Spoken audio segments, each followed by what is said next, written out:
The night Cassandra announced she was departing, I was fitting the new kitchen backsplash tile, an expensive Italian porcelain that cost more than my first car. We had selected it jointly 3 months prior. Cassandra stood in the doorway, arms folded, while I wielded the trowel and declared the words as if they were a well-rehearsed script. "Owen, I deserve more than this. I deserve a partner who can provide me with the life I truly yearn for." I put down the trowel, maintaining my composure. "But what life is that?" she asked. "A life where I'm not wedded to a manager who spends his Saturdays grouting tile," she implied derisively, as if she had been refining the statement in a workshop. "Brennan's taking me to Santorini next month. He's already booked the villa." Brennan Voss is her company's chief innovation officer. We had encountered him twice. First at her firm's year-end gathering, secondly at our home during a dinner party she insisted on hosting. Both times he subtly hinted with his words that our residence was below his standards. Clearly, she had been seeing him, and I didn't need to ask. She was reevaluating her life. "I'm filing for divorce on Monday," she declared. "I presume we'll discuss the settlement in a civil manner." I glanced at the unfinished backsplash in our kitchen. Our marriage had lasted 9 years, and we had been together for 12.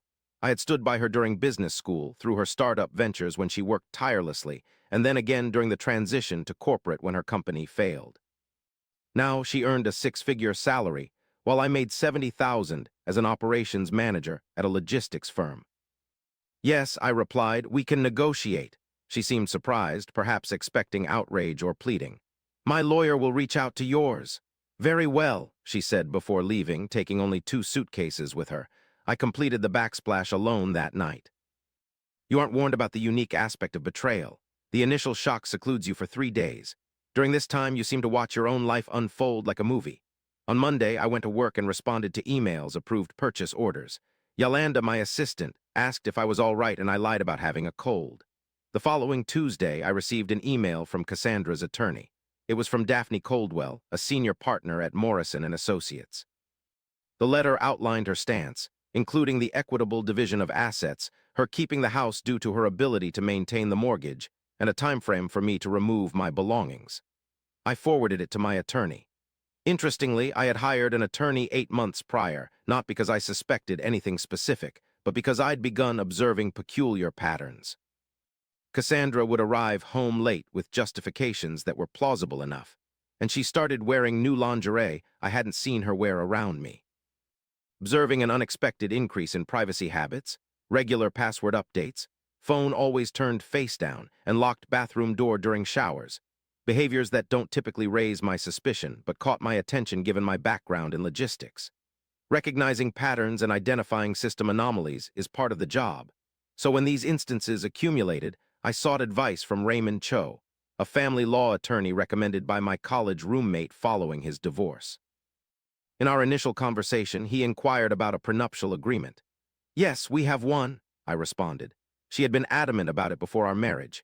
Given her ongoing MBA studies and initial investment of family funds into her startup, she argued that the prenup protected us both should our relationship falter. Initially, I felt uneasy about it, perceiving it as planning for failure, but she justified it as shrewd business practice.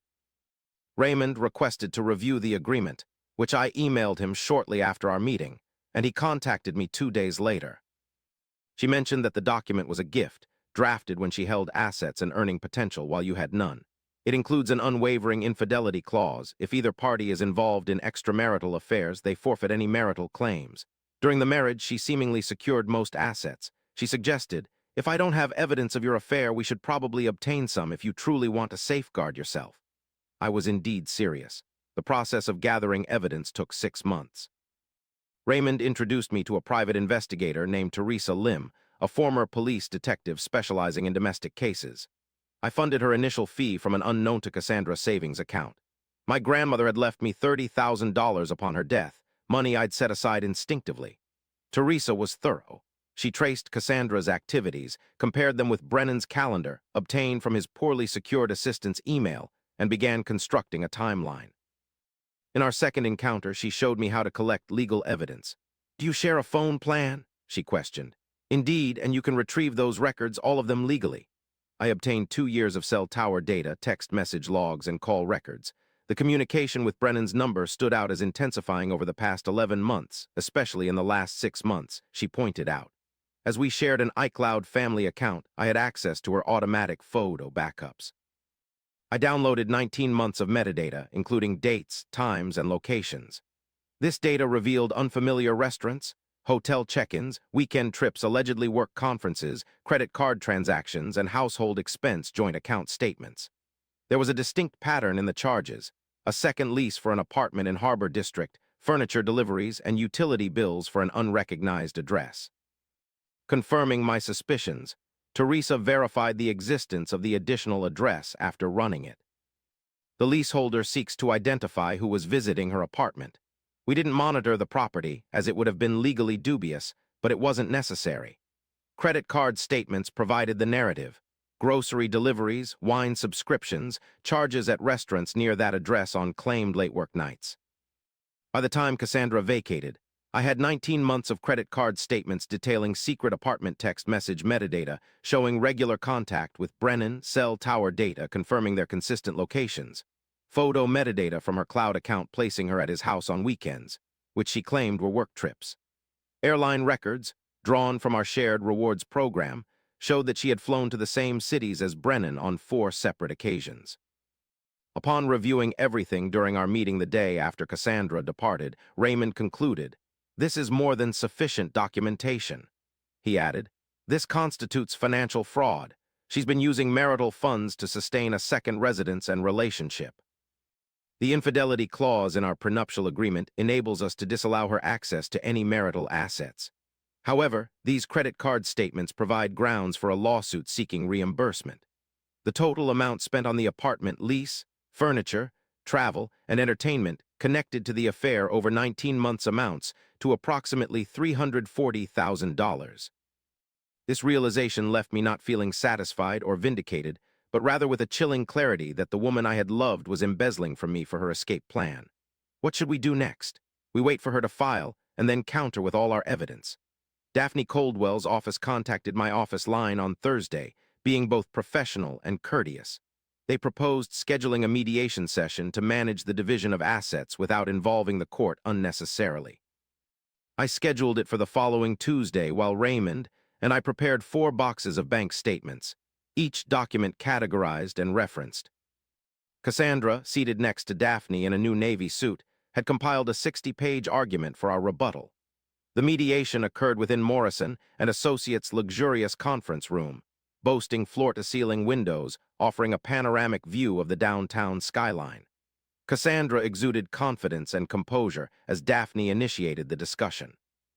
"Thank you for meeting with us, Owen," Daphne began. "We trust we can reach a fair agreement that acknowledges each party's involvement in our marriage. Cassandra is ready to pay you $40,000 as your share of home equity, given your prompt departure within 2 months. Raymond remained silent, looking at me. He then handed over the prenuptial agreement lying on the table. "Do you recall this?" he asked Cassandra, who glanced at it before turning to look at Daphne and back again. "Yes, that's our prenup," she replied. "Remind me why we signed that?" she inquired, looking at both of them. "Correcting for what was brought into the marriage, it's crucial to safeguard that." Turning to page 4, I found an infidelity clause. Specifically, Section 7, Paragraph C states that if either spouse is unfaithful during the marriage, they relinquish any right to shared assets accrued during the union and are obligated to repay funds from marital resources used for the affair. Cassandra's expression remained unchanged, but her breathing became shallow and rapid. Daphne leaned closer.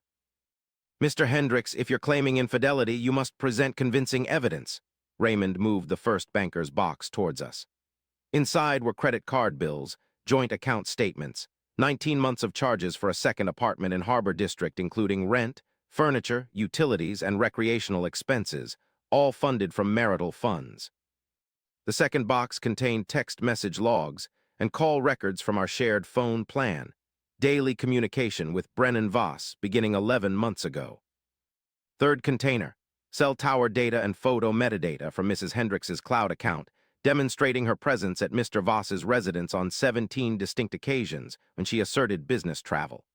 Fourth container, flight records from the shared rewards account indicating Mrs. Hendricks traveled to the same cities as Mr. Voss on 4 separate business journeys. Hotel records from those locations showing rooms booked on the same floors.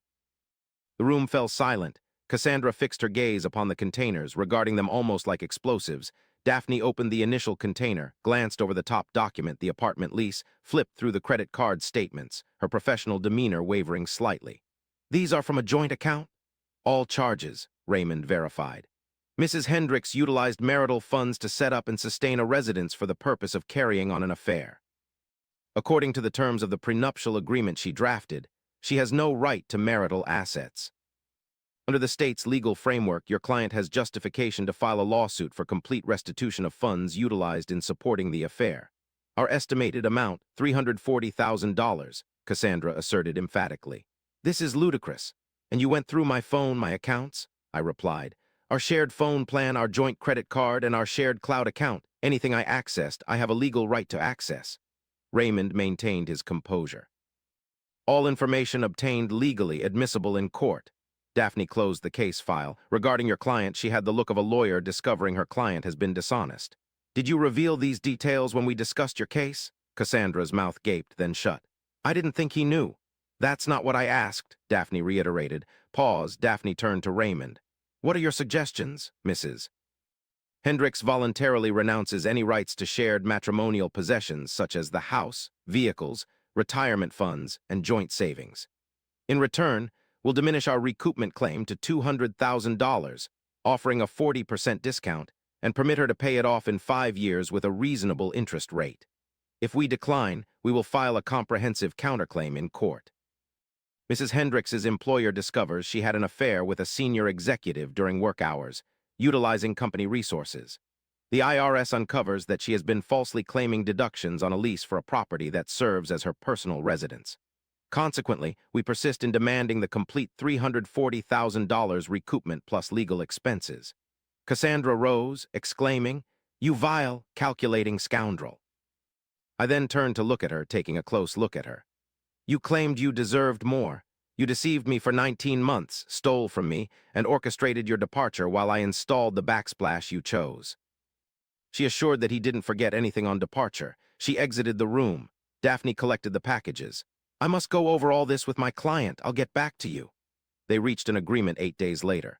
Cassandra signed the waiver, agreed to the payment terms. Raymond had the document notarized in an hour. I retained the house, vehicles, retirement funds, joint savings, everything.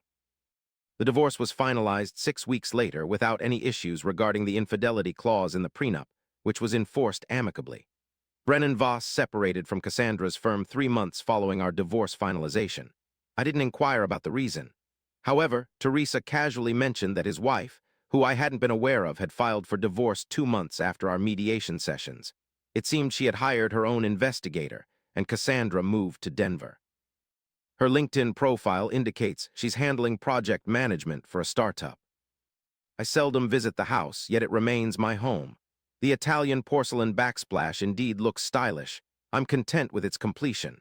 Occasionally, people inquire if I harbor feelings of guilt regarding the turn of events. Regarding the meticulous documentation, employing an investigator, and utilizing the prenuptial agreement she drafted for her protection. I don't feel guilty about any of it. She assumed I would plead, crumble, or yield from a position of weakness, while she walked away with the life she desired and half of what I had constructed. I merely handed over the prenup to her lawyer. At times, the best retribution is merely being well prepared.